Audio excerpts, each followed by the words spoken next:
Like I got my first set of runes. I was listening to music at the time that pointed me to a book, and all of these pieces just fell in place. It clicked. It made so much sense to me. And I chose that as, let's say, my control group so that I could explore what spirituality was, how all of this stuff worked.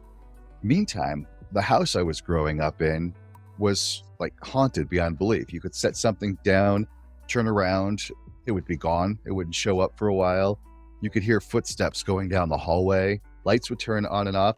I remember one time watching TV, seeing the TV dial turn by itself physically. Okay, that's bizarre, you know? So I had no doubt that there were ghosts. I had no doubt about the paranormal. Here's the fun part. When I was 7 years old, and this isn't that fun, I stayed for the first and only time at my grandmother's house. I was 7, mind you, overnight for the only time. And my sister was there and she wanted to watch The Exorcist. So we watched The Exorcist at 7 years old. My sister said I was a zombie for 3 days. And during that time period, the advantage of this one is I paid very close attention to what was happening, what was being depicted in the movie, like how she was laying on the bed, what was going on with her mind, how she was talking and acting. And I became very hyper consciously aware of what were my own thoughts, what were external thoughts. This is going to be great. I do a lot of work with a black mirror for like seance and connecting with ascended beings, more advanced beings.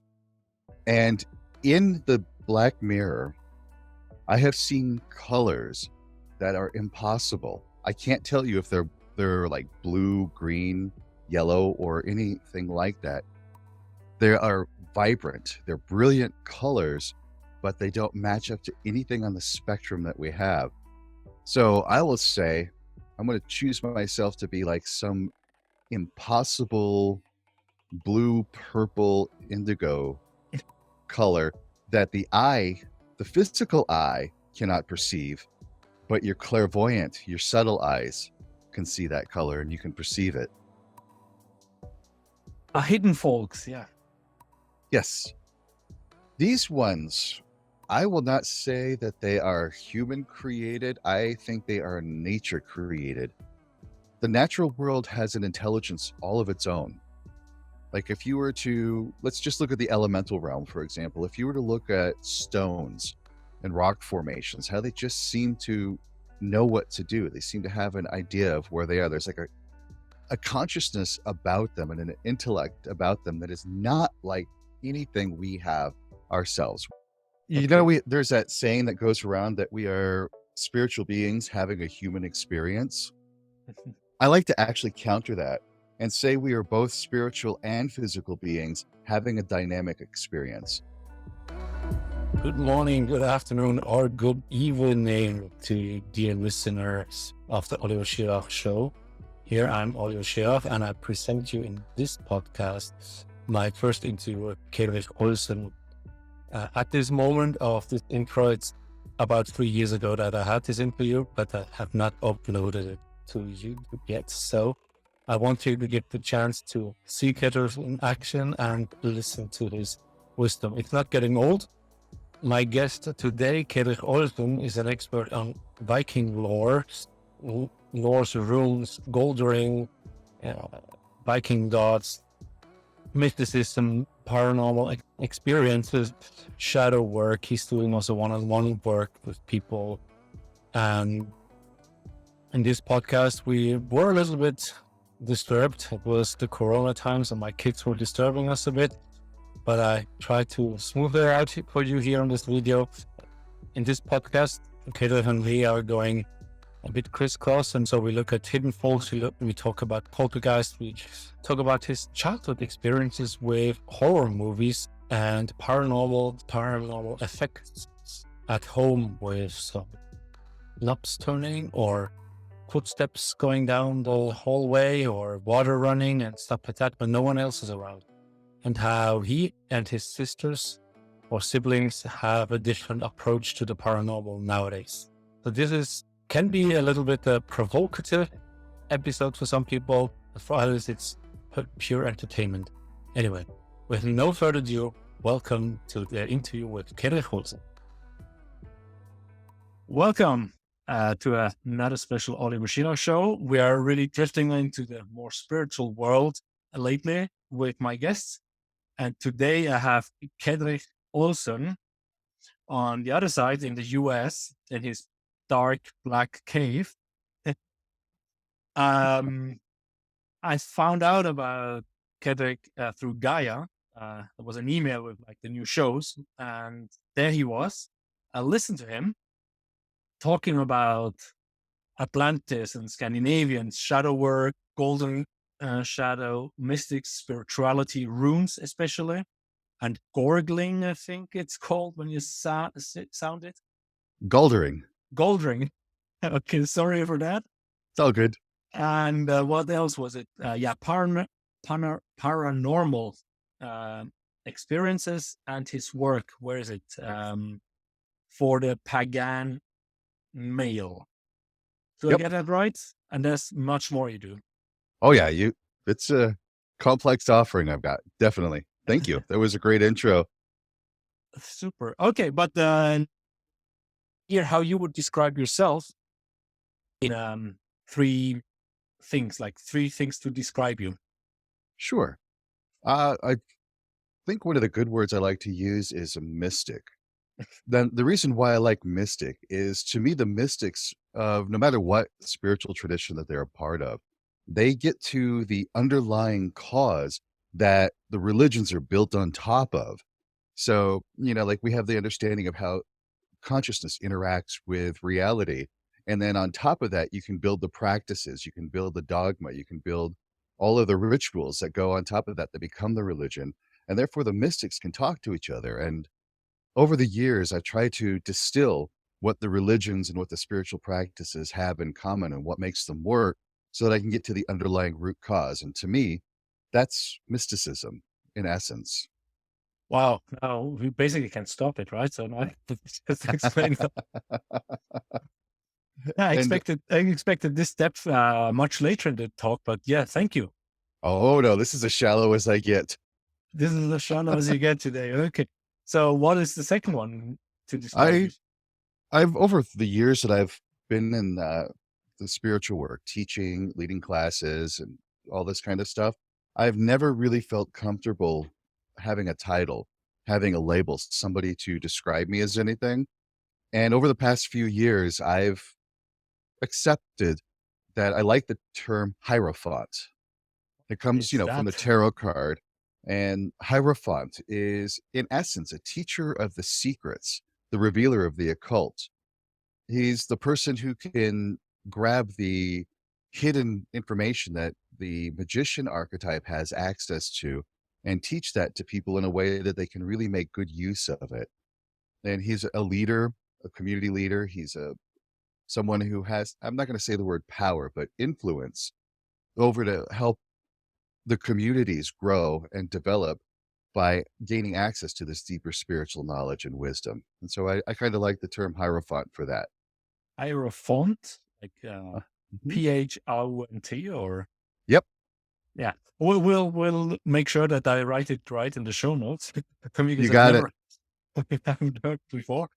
Interesting. That's two things. That's both mystic in it, right? And exactly. What would be the third thing? I would say complicated. I definitely am not a simple person, and people who have gotten to know me over the years know that there's nothing simple about me. I don't have one path. I don't have one thing to teach. I don't do just one thing. I've got these crazy multiple facets that exist all over me, and I just can't seem to stick to one path. I try to blame that on the fact that I have what I call a super Sagittarius, where I've got 5 planets in Sagittarius at the midhaven that are all pulling me into so many different things and doing so much. And I have 0 Earth in my chart. So I've just got this crazy complicated fire that keeps me on so many different tracks, doing so many different things that, I think I'm a very complicated person. And I have a saying that the longer you know me, the weirder I get. I think we have a connection. So that's great. we'll talk that after the show. I don't want to take anything away from you here because there's so much I can ask you, especially because after I listened to the Gaia interview and also subscribe to your training with the Yao. I think I got Yeah, that right. yeah, you perfect. And yeah, we'll perhaps we can talk about that later in a call to action, I guess. That'd be great. You So color. You are the new color in a coloring box. What color would you be and why would you be that color? Oh, I'm gonna freak you out on this one. This is gonna be great. I do a lot of work with a black mirror for like seance and connecting with ascended beings, more advanced beings. And in the black mirror, I have seen colors that are impossible. I can't tell you if they're like blue, green, yellow, or anything like that. They are vibrant. They're brilliant colors, but they don't match up to anything on the spectrum that we have. So I will say I'm going to choose myself to be like some impossible blue, purple, indigo color that the physical eye cannot perceive, but your clairvoyant, your subtle eyes can see that color and you can perceive it. Wow. Um, I don't know. I don't remember if it was in one of my interviews or one of the talks I had for interviews. Someone said something when you're on the other side, kind of the colors are so vibrant, like you say now, and they're like you've never seen them before, and that's what you just say now in the black mirror. That's exactly correct. I Wow. love that correlation.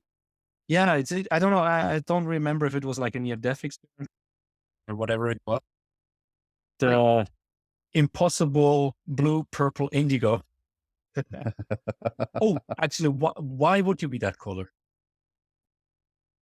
Because it's a different level. Let's if we go to the chakra system that some of your listeners might be familiar with, you know how it goes from red to yellow, green, purple, violet, then it restarts. And a lot of times people will say there's like another like a the white, then there's a black, then a new kind of red. Well, these new colors that I've seen and that the people have seen in the near death experiences, we could almost think of those as a higher level vibration of color because they're not perceptible to the eye, but they are still perceptible to a subtle part of us, which must mean that they're a higher level vibration, a higher level resonance. And that is part of my goal is to stay at a higher level of being so that I can be a more of a positive influence to the people around me and the people in my life. And so if I'm in that impossible color range, that means to me, I'm resonating with that higher level resonance and helping out people. That is so beautiful. Thank As you. I said, I mean, if that is just as shallow as you get, I don't know where we are going here. I'm gonna floating above the ground before the story is over. So I want you for another one, which is a secret or fun fact about you people do not really know. Now let's see if you blow me off the socks here. This is a kind of a fun one. I want to think about this one because a lot of people know me today as like this scary, dark, brooding, gothic Viking kind of guy. You'll find me like in a goth club hanging out in one of the dark corners, making an art and science out of brooding. But once upon a time in my life, my favorite movie, and I totally dug it, and I can still watch it today and with a big old sappy smile on my face, is Xanadu. Xanadu? What? Xanadu, it's like some cheesy 70s musical where they're going around on roller skates trying to create this nightclub for roller skating. But, you know, it's got the mystical aspect of it. The guy who has this dream is an artist. He's designing album covers and he comes across a muse out of Greek mythology, a muse.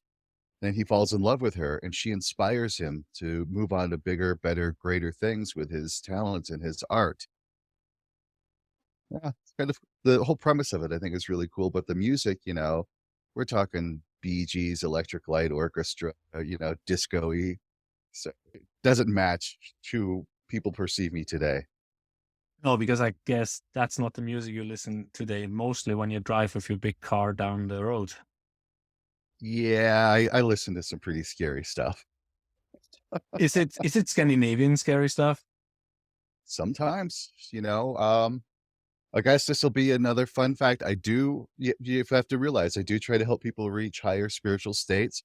But at the same time, I've got a soft spot for Dimmu Borgir and Cradle of Filth, Amon Amarth, uh, Turzaz, a lot of these bands that come out of Scandinavia and, even Germany, like Blutengel out of Germany. There's some good. Okay. Oh, let's not forget L.U. Whitey out of Switzerland. You just blow me. I have no idea what you're talking about. I was expecting something like DAD, like Death After, no, what was Dark After Disney or something like that. Oh, I don't The know day. that. So those are like the Danish rockers. I don't know how to compare them with the I'm not sure. Guns N' Roses style. Yeah. I kind of listened to them a little bit when they were around, but not too much anymore. Yeah, there was actually, let's see how the microphone sounds funny because you come over the speakers from the laptop. But I've been finding, how are they called? I'm not sure if they're German or Norwegian. They dress up with antlers and stuff like that. And it's very... Halong. Yeah, I'll find out. But I really enjoyed the music. It was on YouTube and it was like very, I don't know, it was connecting me more with nature, but not all the songs. It was like just these 1-2 songs they have, which are like the rhythm and everything. But I'll check it afterwards. You will definitely find me listening to bands like Vardruna from Norway, Halong, Halong, however you might pronounce that, Nytland, Runehild, a lot of these Scandinavian folk bands that some of the music they're putting out nowadays is just absolutely amazing. Gjeldir is one of the new ones that I was really turned on to. This is really great stuff. So that's more like this gothic kind of music. No, how is the music described? Those ones are Scandinavian folk music. Folk music. So there are a lot of folk instruments. They're singing about runes. They're singing about the gods in the Scandinavian languages. So it's really amazing stuff. Okay, I'll get all the names from you because I have no idea if I wrote it right. You got it. Right away. I found you on Gaia, so you talked so in so much depth about all these mystical and spiritual and other themes there. So how did you get there? What is the story behind that? I grew up in a house where exploring alternate forms of spirituality was accepted and embraced. I was allowed to tinker with different groups, different things. My parents had a vast book collection in the basement, everything from the basic encyclopedias to stuff on witchcraft and magic. And as I really got deep into, especially one of them, Secret Teachings of All Ages by Manly P. Hall, I started realizing all of these different groups had so many different things to say, but they were all saying the same things in different ways. And I knew I needed to choose one path, one route that made the most sense to me. And after digging around a little bit, all of the pieces fell in place that put me on the path of the Norse tradition. Like I got my first set of runes. I was listening to music at the time that pointed me to a book. And all of these pieces just fell in place. It clicked. It made so much sense to me. And I chose that as, let's say, my control group so that I could explore what spirituality was, how all of this stuff worked. Meantime, the house I was growing up in was like haunted beyond belief. You could set something down, turn around, it would be gone. It wouldn't show up for a while. You could hear footsteps going down the hallway. Lights would turn on and off. I remember one time watching TV, seeing the TV dial turn by itself physically. This is back before we had nice little buttons to change the channel. You actually had to physically turn the dial. As I'm watching the TV, it is literally turning as I'm watching it, going, okay, that's bizarre, So I had no doubt that there were ghosts. I had no doubt about the paranormal. And throughout all of this time, I had what I called whisperers, which were like spirit guides guiding me through different things and on the path and pointing out different stuff, teaching me some of this deep level stuff. They're still around. They still teach me stuff. So I don't know. My entire life has been like this paranormal, mystical, magical experience from early childhood through today. So just seeing your face expression, there was this the button turning on the TV. Didn't you get a bit scared, like hair standing up or something? I mean, other people would probably scream and run out of the room. Here's the fun part.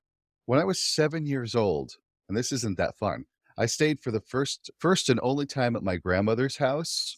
I was 7, mind you, overnight for the only time. And my sister was there and she wanted to watch The Exorcist. So we At watched The 7, Exorcist at 7 years old. My sister said I was a zombie for 3 days. And during that time period, the advantage of this one is I paid very close attention to what was happening, what was being depicted in the movie, like how she was laying on the bed, what was going on with her mind, how she was talking and acting. And I became very hyper consciously aware of what were my own thoughts, what were external thoughts. I looked into how to do some protection work for myself. I learned how to really get deep inside to who I was, what I was. And if that was the most scariest experience I could have at the earliest age, to see something just like move on its own or weird little things like that, that was nothing compared to the scare I had at 7 years old. and your sister's how much older? She's 7 years older than I am, so she was like 14, 15 years old when she saw it. Okay, and do you have any siblings in between you two, or Nope, actually even older. My brother's 13 years older than I am. I'm the baby. 7 and 13? Wow, so your parents really made sure to have enough space in between. I was a surprise, let's put it that way. Both of my parents were 43 when they had me. Okay, sorry, that was my alarm. It shouldn't have been ringing. But 43, yeah, I'm 42, so let's hope that we don't get another surprise. But if it comes, then it was meant to be. Indeed. So how are your siblings then? If you have, are they as spiritual as you are, or are they just like completely like whatever? They kind of went different pathways. My brother is a doctor, and he tries not to believe in the paranormal or the supernatural, but occasionally he'll get those little hints that, there's something here, and then he'll try to slough it off, but it won't let, the reality of it just won't let it be. So he kind of believes in it, but he's wants the whole scientific proof of it all. And then my sister, she never came to terms with it. She never found her solid ground with dealing with it, to the point where she saw me with a Ouija board one day and she's like, "Oh, that's how you get really bad things in the house. That's how you do it." And I'm like, "No, it's not. It's just a piece of wood with some paint on it. It's what you do with it. It's what you believe in it." And so she is so deathly afraid of the supernatural and the paranormal that she won't do anything with it. She's, just straight up as plain and ordinary as can be with all that. Okay, that's funny. The one needs to have the science to prove it, so kind of believes in it, and the other one is so scared that she's kind of. But that means both had the experiences to somehow be exposed, and that might be you, or did they have the experience before you were there and Oh, starting to play? yeah, they had it before I was there. And I remember even when I was a kid, my sister was babysitting me and we'd be both upstairs and we'd hear the toilet downstairs flush or something move downstairs. And she would be so scared. She'd be like, "Oh, what do we do? What do we do?" And I'm like, "Wow, that was kind of cool. What's going on?" Okay, now that I don't want to go too long there, but if someone, and let's just go ahead from the questions I have. Now we are in this world. What is the explanation for these experiences? Is it just our mind which creates them? Is it really ghosts which live on a different frequency we don't feel or hear or see? Is it something else? Or is it all of those things? It's actually all of those things. Okay. There's that saying that goes around that we are spiritual beings having a human experience. I like to actually counter that and say we are both spiritual and physical beings having a dynamic experience. The work of Hameroff and Penrose, I believe it was back in the 60s, found that the microtubules of our nervous system have a virtual quantum energy that is locked into a matrix. And that matrix is what we've come to understand as the spirit or the soul of who we are. And as we know through the thermodynamics, that energy cannot be created or destroyed. So, what happens to that energy if the body is no longer there to hold it in a matrix? Well, that's your spiritual essence. That's who you are. It lives on forever. There's science that backs that up. And these experiments were repeated back in the 90s. So we have peer reviewed, repeated experiments that actually show that there is scientific proof that we have some form of a subtle energetic existence that ancient mystics called the soul, they called the spirit. And because it's related to our nervous system, this is where our consciousness is, this is where our mind is. Now, that subtle energy is what can live on in a matrix without the body if there's some coherency going on, and that's what we would experience as a spirit. We can also project that conscious energy outside of the body with our emotions, with our will, and it will create, and that's the key part, we will create entities. This is something that comes to us from many different spiritual traditions in the world, including the Norse, where we call them thought forms, where if you have a continuous emotional state about something or a belief in something, you will create an entity that is a reflection of that emotional state. This is where somebody will have like a negative feeling that something is in their house, something's trying to scare them, something is just messing with them. Well, they've created this thought form being in their house that it's not evil, it's not a bad creature, it's not something horrible and awful. All it is just like a little ball of energy, of let's say fear energy. It lives off of fear energy. It comes through and it pokes you with that fear energy, hoping that you generate more of that fear and energy for itself so that it can feed off of that energy that you're producing for it and it goes on continuing to exist. We can create more complex beings. Like if we have a group identity, believing that there is some sort of a god or a demon or an angel, and we give it a name, we give it certain attributes, certain characteristics, and then collectively, with our collective will, our collective energy, we create this thing that's called an egregore, and it has those great supernatural, powerful abilities that we give to it. And it is a separate entity, it is its own life being, but we created it. Oh my God. I've heard the name Acregor before, but I don't know if it's from what is the series on Netflix? Upside Down or Downworld, the one where there's twist in between the worlds. Down Under. I don't. If it doesn't trigger your memory, then you haven't seen it. It's just like where the one boy is taken away into the other side somehow in the dark place, and there's some different beings and they infiltrate him, and in the end they get him out and they communicate over lights and all that stuff. Hmm. How is it called? Come on, they should have made the 4th season, but because of COVID they had to postpone it. Underworld, or what is it called? Another thing I have to send to you. Okay, but it reminds me because I was playing a board game in this series, and I think he was talking about an Acragon. I didn't know what it is. So, and another thing which triggered my mind when you talked about it is Terry Pratchett, Discworld. Okay. You're I familiar saw with that. him? Yeah, it's like a weird wizard mostly, which does weird stuff. It's just, and he writes his name with 3 sets, and it's about like little gods, and it's a whole universe.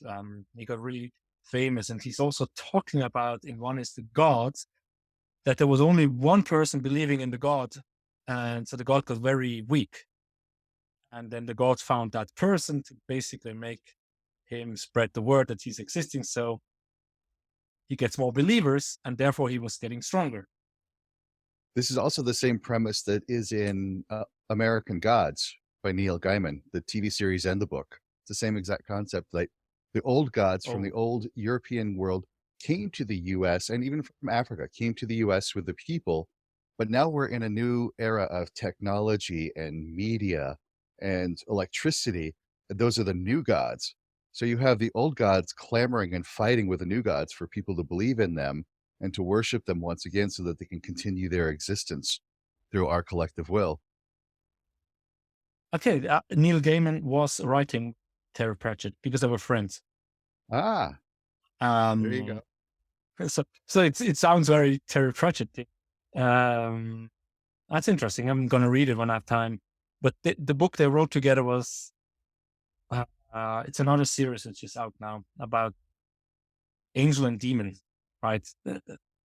I don't remember the Is title. that the one that's on Amazon? Yeah, I think it's Amazon, right? It's the white. The angel is all dressed in white, and the demon in black, and they're best friends. And through many lifetimes, they were friends, and they tried to keep Armageddon away and remove him from the family, whatever. Not. I've heard of it, but I haven't seen it yet. I don't watch that much TV, but I've heard of it. No. I just when you talk to me about all these things, that's what's triggering my memory from what I know, right? So I'm not as deep yet in your world. So you talked about the collective Hmm. and creating a being with its own life just by believing in it, basically, Yep. or by your continuous emotions of fear. Can you also create a being because of emotions of happiness on the other side? Absolutely. Every emotional state that you have can create happiness. But let me give you a weird little example. I was hanging out with a girlfriend and we were doing some scanning of each other to see if there was an attachment. Sometimes these beings can attach. She had none, but checked in with myself and I'm like, oh, good. I have one here. What's up with that? So later on, I got to my ritual space, which is where I'm in now. And I went in and I found this attachment. And I'm like, what's going on with you? And I really did a lot of work. It was really embedded deep. So it took quite a bit of work to get this attachment out of me. And I had to come to terms with what it was all about. And mind you, a being cannot attach to you unless there is some emotional agreement, some energetic agreement. That is the statement. Even though you can be consciously and fully aware, say, no, I would never agree to something like that. There is something that you need at the emotional level. Well, at that time, I was struggling with some marketing ideas, some things of getting out to the public, trying to bring in some more people viewing and working with the stuff that I do. And I got a little frustrated with it. It just wasn't going the right direction that I wanted it to do. And eventually I just kind of zoned out on it. I'm like, okay, I'll just go work on some other things. And when I detached this entity off of me, it was suddenly everything came flooding back. And I'm like, oh, what am I doing? Why am I not working on this stuff? Oh, this isn't where it needs to be. I need to get these things working and I need to go working on that. And I touched in with my higher self, got connected with higher being. And I'm like, what's going on here? It turned out that this attachment was helping to numb the anxiety and the urgency I was feeling about trying to get stuff done.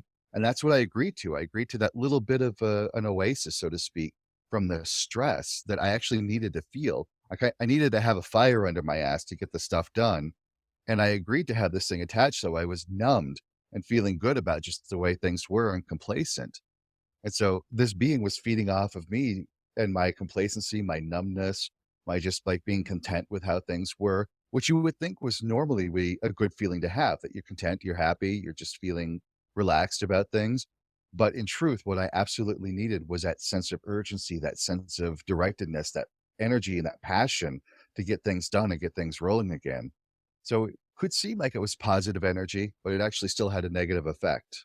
Okay, but was it a being or was it created by you? I don't know. I don't know if it was something created by me, because that's one of the things is if you create a thought form unintentionally and then you change your energy state so it can no longer feed off of you, there is that possibility you can float around to find somebody else to attach to and go, oh, Oh, really? yeah, it happens all the time. Okay, but then let's continue here because I Sure. feel we are getting really deep in that one, and you're so complicated. You say. Indeed. So we're in the paranormal elementary world, right? And then you have like Yes. I don't remember the other word, the half beings, or what was it? Like you have like the elfer, or what? Oh, the the hidden people. Hidden folks. Yeah. Yes. These ones, I will not say that they are human created. I think they are nature created. The natural world has an intelligence all of its own. Like if you were to, let's just look at the elemental realm, for example. If you were to look at stones and rock formations, how they just seem to know what to do. They seem to have an idea of where they are. There's like a consciousness about them and an intellect about them that is not like anything we have ourselves. We cannot say, yes, there's a stone that can do mathematics, but a stone can do geometry. The way that Yeah. they form, the way that they grow, they all have geometric compositions to them. And the way that they move, in essence, is all geometry. So there is an intellect that is built into the stones.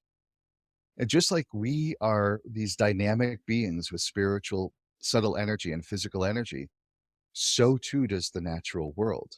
The natural world has its own embedded subtle energy to it.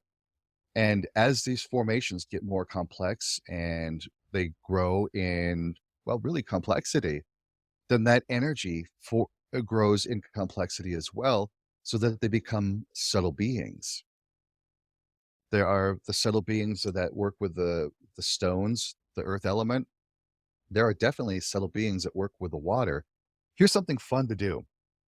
Anytime that you're sitting next to like a creek or a river, even a lake, and you notice the ripples on the water as the water's moving, and then all of a sudden you'll notice a still spot where there's like no waves, there's no ripples, there's no moving. And maybe that still spot is kind of flowing with a current. It's almost like something sitting there keeping the ripples from happening. There's almost like there's something in the water right there where the water is still. And it makes absolutely no sense why that would be a still spot in the water. And then all of a sudden it disappears and moves on. And it's like, wasn't there just something sitting there that wasn't visible to the eye, but you could see the effects of it in the water? So those things are definitely real. They're definitely around us in that way. And in Iceland, it's really cool that they are firm believers in the hidden people there, where if there's like a mound, a hill, and it's believed that there are people living in that mound, they will not move that hill to put a road. They will move the road around the hill to not disturb the people there, because they've learned over the centuries what a lot of people still need to kind of come to understand, that we share space with these elemental beings, with these hidden folk. We exist in the natural world with them. And just like if you were to have somebody come and mess with you at your house or to mess with your home, you would be very angry. You'd be very upset. You might even want to go back and let that person know what they did to you. And you might not be very nice about letting them know about what they did to you. So if you have, let's say, a backyard, you have a yard, and there's a stone in your yard that's really like, I don't like this here. And you move the stone to another part of the yard, or you get upset and you have the stone removed, and all of a sudden weird stuff starts happening in your house. You've disturbed the home of one of these hidden people. And you either got to put that stone back, or you got to make reparations, or you got to do something to work in an equitable way with your neighbor, because that hidden person is your neighbor, and you can actually have a very good, prosperous relationship with each other if you stay on good terms. So what can you do? I mean, see, my mind goes like 100 yards out, so I need to try to focus here. So what can you do when you have the feeling there is something you cannot explain? I mean, that thing with the ripple, I definitely Mhm. have experience, but not really consciously, because I did definitely not believe in it. I wanted to believe in it, but I'm like, science, how can we? Um, but how can you, what should I say? Like you have a house, you remove it. Do you have to put the oatmeal outside, or do you have to put straw, you put back the stone or the wood or whatever it is? Or do you put out oil, the beer for the Mhm. Scandinavians. What are you doing when you have the feeling something is wrong? Well, it's good. That- Uh, ich mag gut. Uh, yes, I would say if you have weird stuff going on inside your house, definitely. And if it happens after you messed around with stuff in your yard and the land around you, I would say set out some things. Oatmeal is great. Ale, beer, wine, whiskey. I found really good benefits with whiskey. Sometimes it's milk, just a little bit of an offering. Definitely, first off, an apology saying, I'm sorry, I didn't mean to disturb things. If you can put the stone back or you can put things back to right, definitely do that one. Or if you can provide something else, and then also have a sense of gratitude because you kind of got proof now that these things are real. These things are a part of your life. And your life just suddenly moved from this smaller space to something bigger because you have proof that they're there and that they're a part of your world. And so be grateful for that. Have some gratitude, and that will help to establish the further relationships that you have with them to be on a better setting and a better place so that things just work in a much more favorable way for the both of you. I'm just thinking like, because the way we talk, I have the feeling, I don't know who are my listeners, but perhaps the listeners say, well, that's all. Yeah, it's nice. You're on the Lord of the Rings, whatever J.R. Tolkien world. I don't believe in that, but they still, so how, yeah, did you, what are your experiences? Let's go there. Like, what are your experiences of people for awakening or opening up? It could be your own experience or clients you have or neighbors or whoever. Or what are the craziest experiences you have from a non-believer to a believer or Sure. And creatures? that's exactly one of the things we can address is it's so easy to get stuck in the materialistic world saying that there is nothing but straight up cause and effect in the physical realms, and that's all that there is. And that's fine. And for some people, that's great. If that's their world and what they need, terrific. Because we get caught up sometimes in this saying of seeing is believing. Excuse me. We tend to say seeing is believing. You've got to see it before you believe it. I agree. I'm a skeptic, right? I need to see this stuff sometimes. I need to experience it. Otherwise, it's just nonsense to me. But it's been such a persistent, overarching theme throughout my life that it's like I can't deny it. And there are times where I just want to say, no, this was just me being crazy. This was just me being making stuff up. I'm having some sort of delusions. This is my imagination gone wild, and then it validates itself in another way. Something else happens in the real world, the daily life, and I'm like, oh, I'm not making this stuff up. And so I've learned that it's a dynamic experience. Sure, you got to see something a little bit before you believe it, but then if you believe in it a bit more, you'll start seeing more of it. There is a bit of science to this. The reticular activating system is a part of our brain that is what it really does is it's a filter for what you can be conscious of versus what gets like stored into your subconscious. So let's say your eyes, your ears, your touch are all bringing in like thousands of bits of information, but you can only be consciously aware of like 10% of that. So your reticular activating system decides what is relevant, what you've already experienced, what you have patterns already built into your brain to accept. And it says, nope, we're not going to be aware of this stuff. And we're going to push this stuff out of the way. And so if you come into an experience where something suddenly moves and you're like, wait a minute, what was that? Is there something to this paranormal? You just saw something. Then you go, then you can believe that something paranormal exists. And that will open that reticular activating system to be aware of more of it. And then the more you do this work, the more that reticular activating system becomes programmed to let in this information of the paranormal. Conversely, if you're a child and you are open to connecting with a spiritual being and you're talking with a little boy who used to live nearby, and you go to mom and dad and say, hey, there was this little kid named Johann, what's up with that one? And they're like, no, you're just making this stuff up. I don't want to hear this make believe stuff. And the more the kid persists in saying that there was this little boy Johann, the more strict those parents are, to the point of punishment. So now that kid is programmed, nope, the paranormal's not real. I can't talk about it. It's not valid. I shut it off. And meanwhile, Johann's the little boy spirit is going, hey, what happened to my friend? We used to get along here. But that little boy was taking care of himself because he got shut down. Maybe later in lifetime, he'll go, yeah, I remember that. And then he was open to that. And then he sees a little bit more. So let me give you two examples of this one. Ectoplasm. You see these pictures of ectoplasm in pictures from like the 1800s, 1900s, right? Where people were really getting into photography and ghost photography. And they were a lot of people faking pictures of ectoplasm. Now, I grew up going to seances. I was around spirit my entire life, and I have never, ever seen ectoplasm. So to me, I'm like, nope, this is all make believe. It's all trickery. It's hocus pocus nonsense. Ectoplasm's not real. I went to a ritual in New Orleans where we were communing with spirits. We had a black mirror, we had spirits in the room. And as we were doing some energy exchange, we saw ectoplasm come out of a woman's mouth. She didn't know she was doing it. She had no idea what ectoplasm was, but she was doing it naturally. And a couple of us to the side were looking at each other going, what did we just see? What did we just experience? And from that moment on, I know ectoplasm is a very real phenomena in the spirit world. I haven't seen it since then. I haven't experienced it since then, but it's there. Another one, table tipping. I've never been in a seance where tables have started moving spontaneously, ever.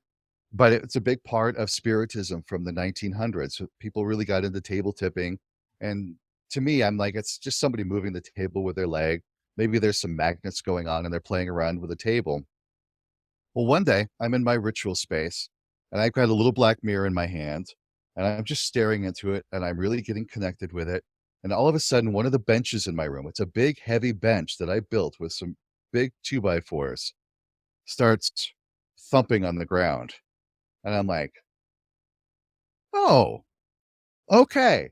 There is something to this one. Let's go play with that some more. Okay. I get it. Before ectoplasm, before this bench, that was all nonsense. It was just making stuff up to fool our minds. But now I'm like, nope, this is real. So when I listen to that, I remember, because I have a really persistent friend. I don't know if he listens to my podcast, trying to convert me with all what's going on in the world now, because I just cannot believe all the stories on the left, on the right, in the middle, on the top, on the bottom. That's all a bit exaggerating. I'm neither nor, but I'm put in boxes all the time when whatever I comment. So he sent me these German pages and, what is it, conspiracy theorists? Why do you do these things? And then there was like a 1 hour show and there were two people interviewed. One was reading, like mind reading, but he said it's all learning to read people. But he didn't really go into how he's doing it. So I don't know if he's actually hiding the spiritual part because he feels too vulnerable. But he says, you can read people, like how they use their eyes, how they use their body, how they use their head, and then you can find out what they're thinking. And the other one, I don't know, physicist and psychology, and he looked at the paranormal. And one thing you said it was just triggering me when you said it. He said there was like this case of stones flying around, and they couldn't figure out why. And then they found out there was this little boy, I think it was a boy, which was heavily traumatized by his parents and family and everything. When they found that boy and started treating him, the stones didn't fly anymore. And the moderator was like, yeah, but there were stones flying. And like, yeah, but we found the root cause. It was the trauma of the boy.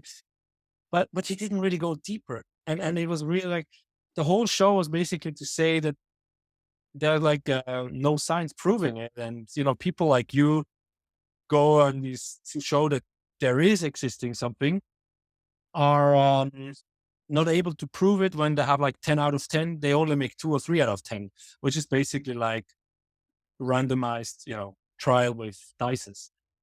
So what are you saying to these people which try to prove there's the paranormal, but whenever they test it, it's proven they could be just randomized, right? Hits.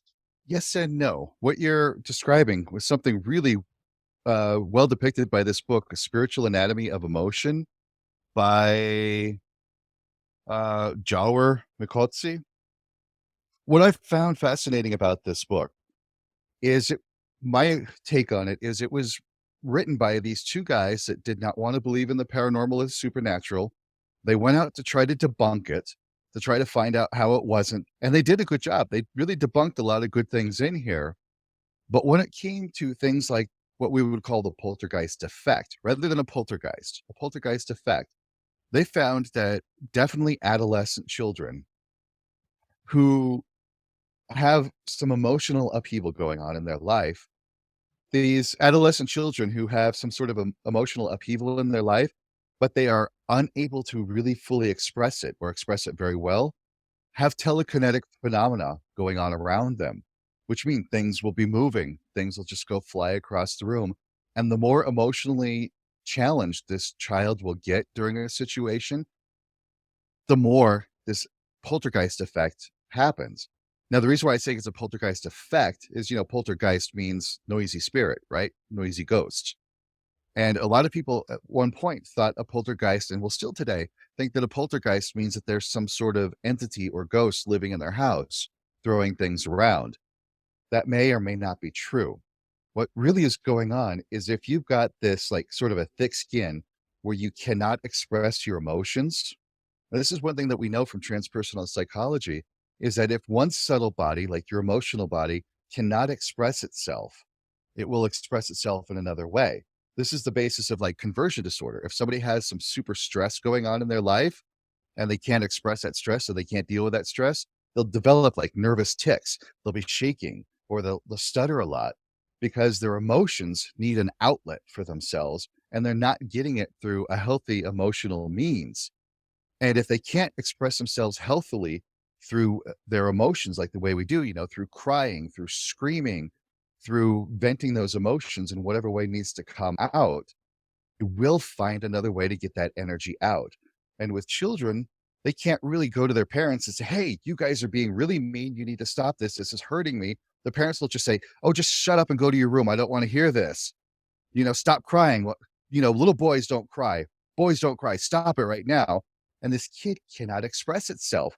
So meantime, while he's trying to express his emotion, a book will go flying across the room. Okay. And then, I could step so many times in here with questions and remarks. mhm, Um, I'm very much into health, and I've been told I have I'm very wise beyond my age, and I'm like, okay, I don't have the feeling, but I know now what happens to me. I'm just looking at the world so different than so many people around me that I'm not really fitting in most of the times. Um, but I love health. I love nature, like Gaia and all these things. I don't feel good in a church, but I love the mystics. So that's why I probably connected with you in some way. I'm not feeling good in a church. I feel pushed out most of the times. But looking at like the health aspect is very important to me. And someone said you probably work with health or fitness. But then what you're saying here, like you suppress the emotions until it's manifesting in paranormal effects, which could be poltergeist. But I also think in today's world, we are so fast to give cancer treatment, diabetes, all these other things. And we're not really going into the root cause. And I've not really looked at it until I talked to you and I prepared a bit more for this talk, that the same effects which make us sick, right? And we know Joe Dispenza, Greg Barton, and all these people talk about that. And then when you finally let go from this trauma, finally let go of these emotions, finally let go of this belief, I am the body, I am the mind, like Sadhguru says, I'm not the body, I'm not the mind. Then you get sick or you create a poltergeist. And the other thing is what came into my mind is like, when you have all these people which want to prove the Ghostbusters going into a haunted house and the people are outside the house, nothing will happen, right? So that's no, right. okay. Yeah, you're absolutely correct. And I'll have to state that I'm not a doctor. I haven't been trained in the medical profession, so I can't give medical advice. But you're absolutely right. There is a lot of studies that will show that if you can connect with your negative emotions, that you don't really push them away. You don't get rid of them. You connect with them. You say, "Hey, what is this going on? What am I feeling? Why am I feeling it?" You let yourself express that. You let yourself work with it, and then you can shift into a more positive state after that one. That will, reduce the cortisol, that will reduce the adrenaline, that will reduce the stress in your body, and that will help to tune you into a better state of being, as the better state of health, just by shifting your way out of those negative emotions. Because every negative emotion not only has an energy, but has biochemistry associated with it. And the cells of your body can be literally addicted to those biochemicals for stress, for sadness, for angst. And if you can get rid of that and you can shift to another state more consistently, then your health will improve just by doing that. Absolutely. Yeah. Yeah. And you will not have books flying around in the house anymore. Unless you want to.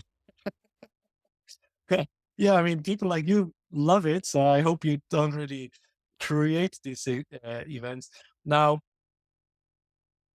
yeah, how do I transit from here? I actually wanted to talk more about runes, Sure. because I thought that's really interesting. So, what are runes, and where are they coming from? How are they used, and how is the application for nowadays? Sure. That's a big question too. Uh, If you have time, I mean, sure. the kids are running around making a lot of noise. Let's see how much we have. Kids are fun. So at the most basic level, runes are the written language of the Proto-Norse and the Old Norse languages. And because of that, you can actually get a PhD in runology. Runes aren't that strange and mysterious. They're just a written language. That's really all they are, basically a written language. And there are thousands upon thousands of runic artifacts throughout Scandinavia, throughout mainland Europe, all the way into Russia. I don't believe that there are in the US, North America. I don't believe any of the foundings in the US about runes are authentic, but they are from Scandinavia, Europe, Russia, absolutely thousands. But more than that, every letter of the runes, runic alphabet, every rune in essence, has a meaning to it, has a sound to it. For example, the rune Fehu looks like the letter F. It has the F sound to it, but at one point it meant cattle. And the only people who owned cattle were farmers. And farmers were the pinnacle of the economic situation in old Scandinavia. So if you had cattle, you were the rich elite echelon of the world. You were there. And so cattle were signs of richness. So today, when we use the word fehu, it tends to mean that sense of money, that sense of flow of assets, the give and take of investing and earning, that kind of thing. It's a time, effort, energy is what fehu is. Eventually, the word fehu became fe, which became the English word fee. So it all has this connotations of payment, about money, capital, investments. And so that's how we can use the word, the rune, fehu. That then taps us deeper into that one. So if we want to think of fehu as like value, for example, if you're looking at your computer has a monetary value, the money you paid for it, but it also has a personal value. What is it useful for you in your life? If you keep your pictures of your family on there, there's certainly some sentimental value to that computer. If you're doing your work on the computer and your work is saved, that's the fehu of that computer. Let's turn it inwards. This is how I work with runes and how I teach people to work with runes. Is once you understand what the Old Norse meant by fehu, once you understand what fehu means in modern world, what does fehu mean to you? What is your value? What are the different values of you? And I don't mean bought and sold with money. No, no. I mean, what is the value that you bring to the world? How do you see yourself? What is your level of value to you? What is the level of value that you bring to the people in your life? What is it that you give to the world? And what does the world accept from you? And so that gives you that ability to contemplate the runes. And then you can go cycle through the runes. So let's take it to another level. We look at the rune Anzus. And Anzus is a rune that deals with communication, with awareness and understanding. It's often linked with the Norse god Odin, the high god, who is the leader, the teacher, who really has a lot of leadership and guidance skills for people. I tend to think that Anzus, the rune, became Ansur, which became our English word answer. And so now when you think about Anzus and what it meant to the Old Norse about how Odin and the teachings and the leadership and the guidance and communication, Anzus in our world today is all about that understanding and awareness and communicating. Such as example, you and I talking here back and forth, this conversation that we're having is the rune Anzus. Because I have the feeling we cannot have that in one episode because there's so much things I'm interested, and I don't want to make it too chaotic for the people listening. Oh yeah. Your work with the pagan man, should we touch that, or should we? Sure, we can touch that. Yeah, because I remember on the picture from your video, you had the Ansus is here, the east is on top, and Otto Othala. Otala is on the. I don't know which chakra is the Otala. That is the orange chakra That's- around the navel, the belly button area. It's not the root chakra. So it's, Nope, that one is Uruz. Welcome back. We had some interruptions here with kids and dogs, and again with my son. He stays quiet, he promised. So we were talking about answers and the communication, Odin as the teacher and God, right? And answers became answer. And so how do we go on from here?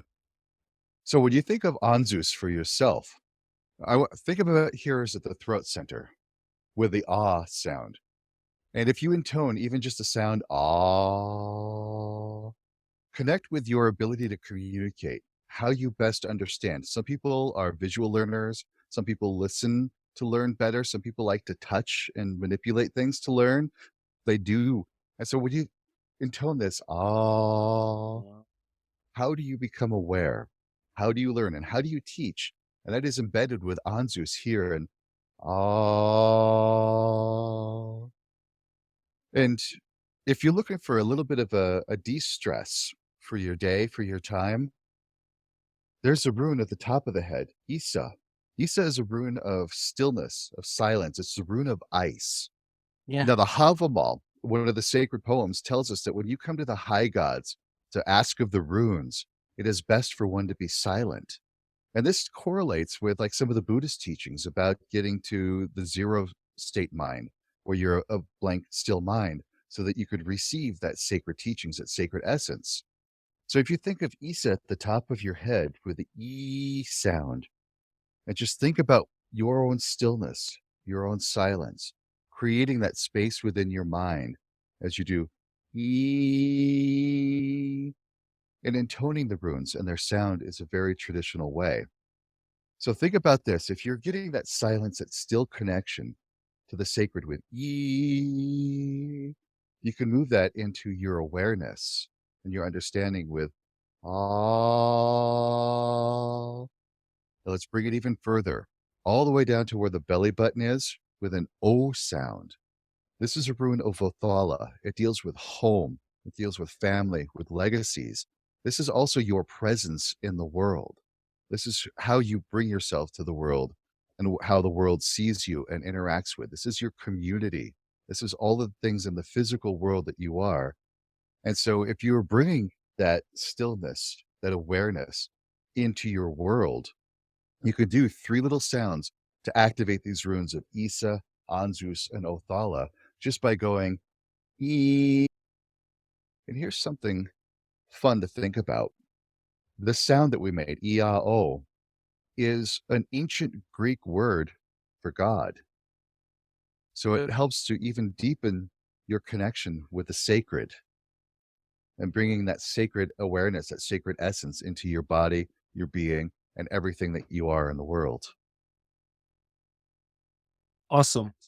I enjoyed that. So I did take or subscribe from YouTube or Facebook to your classes, and that was like the first video I saw. You mentioned that we should do it 9 times in a row. Mhm. The in the morning when we wake up, and in the evening, and once during the day for 9 days. Why these 9 times? Ah, 9 is a very sacred number to a lot of spiritual traditions, especially even in the Norse. Odin, when he hung himself on the world tree to discover the secret of the runes, he hung himself on the tree for 9 nights. When we look to Norse cosmology, there are 9 worlds in Norse cosmology. And 9, numerologically, is that sense of completion, that sense of wholeness. We could think of 7 is a number for spirituality that would connect to things with spiritual things. 8 is almost a divine number where things are in order. Everything has its nice, perfect placement, how things work out. But 9 is like a divine order. It's a divine connection. It's that sacredness of the world and how things are just about ready to switch to that 10, which is a new expression of 1. But 9 is like that highest order. So if you do it 9 times, you're bringing that higher order of 9 into your being. You do it 3 times a day, that really sets you throughout your day. You do it for 9 days as a sacred practice that really aligns you with that higher divine sense of sacredness and being in the world for you. It's it's beautiful. For me, somehow 7 is kind of the number which is getting stuck with me at the moment. But I knew the 9, like 3, 6, and 9, that was Tesla saying, if Yes, you understand those numbers, you understand the universe. that's absolutely right. The One of the things I think is interesting, and this will be a slight little tangent, is I think a base 10 counting system that we're used to having, with our 10 fingers, doesn't work in the natural world mathematically. But a base 12, because it's easily divisible geometrically, there's a lot of 12s out there, and all of the 3, 6, 9, and 12 is the resonance of the natural world. To the point that if we look at the angles that all of the runes make, all of the runes are at 60-degree angles or at 120-degree angles. So we're back to that 60 and 20. And those same angles are found in water crystals, ice crystals, and quartz crystals. So runes are still a reflection of the natural world, even at that geometric level of 3, 6, and 9. Wow, I didn't know. I asked you when we talked beforehand about the runes, why they're so straight, and and we agreed during the disruption that we will talk more about runes another time, so we have more time, because don't want to over saturate people with too many things. It's kind of like for me also getting into who you are, but the runes are always these straight lines. Is that because uh, they were using stones primarily and they didn't know paper, or did they have these like round forms when they used paper and we simply don't have the documents anymore? Yep, that's exactly it. Back when it was 2,000 years ago, all they had was really stone cutting tools for runes, or even wood carving tools. And there was no way to do curved lines. They couldn't write on paper with ink, at all. There was just no way to do a curved line. And so they eventually they could when they started making some of the designs and the serpentine designs or some of the other images that they would get curved designs. But it was so much easier. For example, if you just cut a straight line for a top channel, another straight line for a bottom channel, and then you cut straight lines vertically between those channels, and then you could do the little angles. And that was how you could carve the runes. Much easier, much faster, much quicker. And when it did get to writing in around the 1300s, they were already just straight lines, so they kept them straight lines. But there are some Gothic writings where we start to see the runes moving in curves, where we start getting into a little bit more decorative when it got to be ink. But now that we're here in the 21st century and we have computers, we've got ink, we've got paint and paintbrushes, and more importantly, we have Dremel tools or other kind of rotary carving tools. There is nothing limiting your creativity. So if you want to make Yara instead of these two, super straight lines with it, and you just want to make them more curvy, why not? Get creative, have your own creative expression. So for example, like let's say this tattoo here, this is actually a word. It's a secret word. I'm not going to tell you what it is, but it's a word that was written out in runes from the younger Futhorc, which are the more recent runes. All of them stacked together to create a bind rune, which is a traditional way of working with runes in a magic way, is you stack the runes on top of each other to create a sigil or a special design. And then I further complicated it by making all the lines decorative and creative looking so that you really can't tell that these are actually runes and that there's really a word underneath those runes, but there is. Yes, yes, yes, yeah. So you can This have way, a huge tattoo, which is basically a story, but no one can really understand if you don't want that. exactly. In fact, this is a bind rune here on the back of my hand. It comes from the Havamal. It's Brander af Brandi Bren. It's still complicated hard to read, but it's much easier to see what these words are than it is to see what that magic word is. Okay, interesting. So I think I need to create my own runes, but I guess we'll probably go a little bit deeper uh, on that, perhaps in a second episode, whenever we have the time, and I have more quiet with the crazy house I have at the moment. A dog, a cat, which just arrived, and they're running after each other, kids and all that stuff. But um, the call to action was basically the the 9 times in the morning, somewhere in the day, and before sleeping for 9 days. I think that's a really good one. Is there any book, documentary, or something you give to people or you recommend coming up to mind right now? Well, I do have a book that I wrote called Runes for Transformation. You can get it on Amazon. It's in a lot of bookstores everywhere.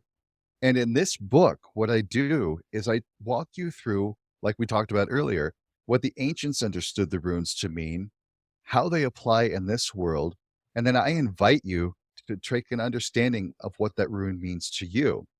Then I give you exercises to go out into the world to find where the runes are in the world, and then explore the runes internally for what you are.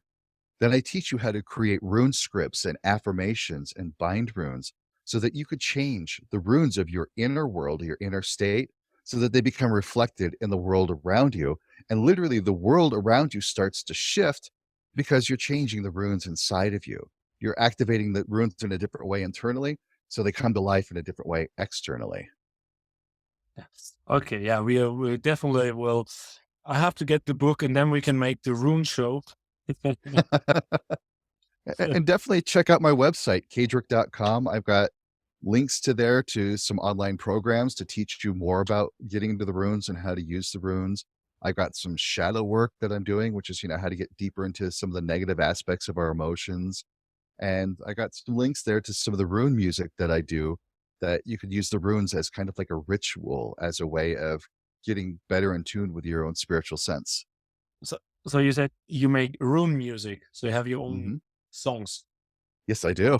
I have What? been a musician my entire life, and I've paired what I know about music with runes and what I've been studying and practicing for hypnotherapy and a lot of this other psychological stuff. They're all embedded into this music. And here's a little teaser. As of right now, I'm building out a page of guided meditation, which uses some special music that I wrote because I write my own music. And I've got 5 albums of different meditations like clearing negativity, awakening higher being, aligning your subtle being. I got these 5 different albums that I'm putting together, even one for working with paranormal beings so that you can work with them in a safe way.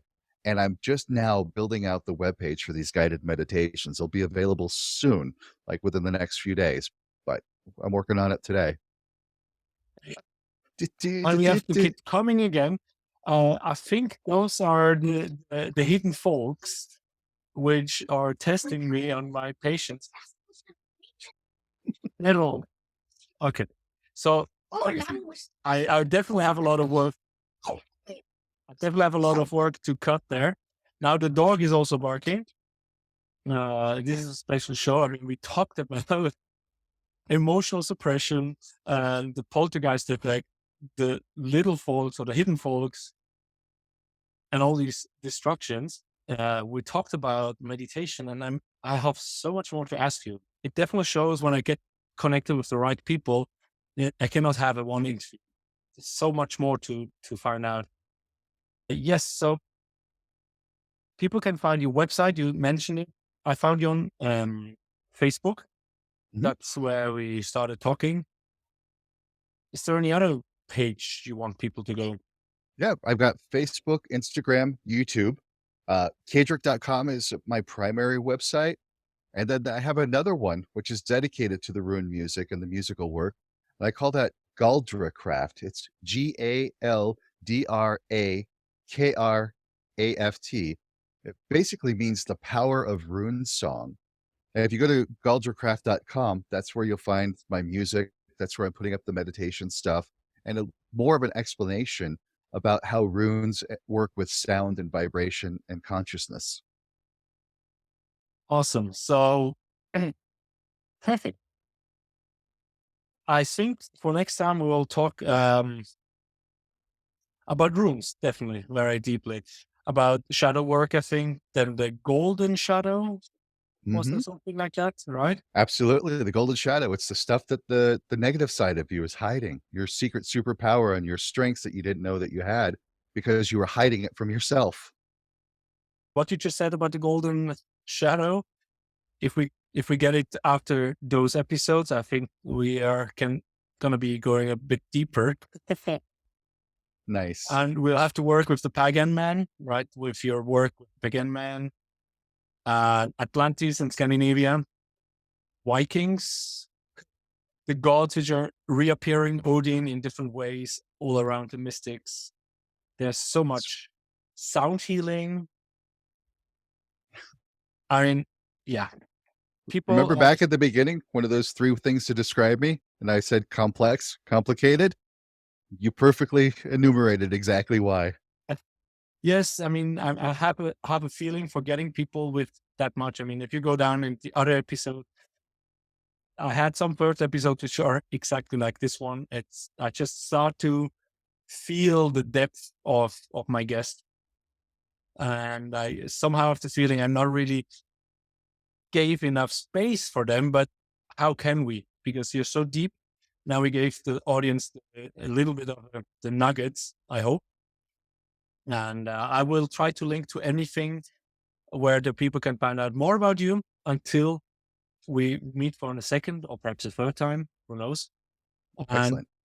thank you so much for your time and for your laughter whenever we got interrupted by anything, your patience. And yes, people, you know where you find us, and what you have to do is click the button so I get more spread for the for my guests and for the people which need to know this information, basically. Excellent. Thank you for this. I really had a great time with this, and you've got a wonderful family. They're great, and I love that energy and just the vibrance that the children and the animals bring. The dog, it's great stuff.